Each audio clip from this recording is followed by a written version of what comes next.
Welcome! In front of me is a Samsung Galaxy S20 Ultra, and today I'll show you how to wipe cache partition on the device.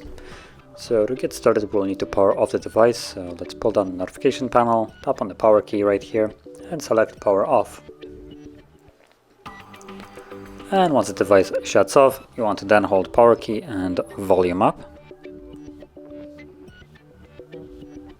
And when you see the Samsung Galaxy logo, you can just let go.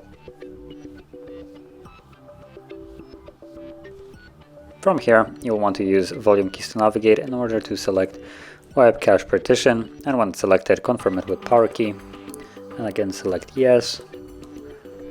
Wait for it to finish, and once you see the reboot system now, simply press power key once more, and let's wait for it to boot back up into Android.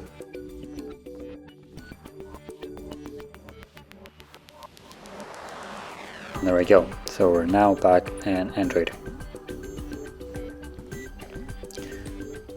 If you found this video helpful, don't forget to hit like, subscribe, and thanks for watching.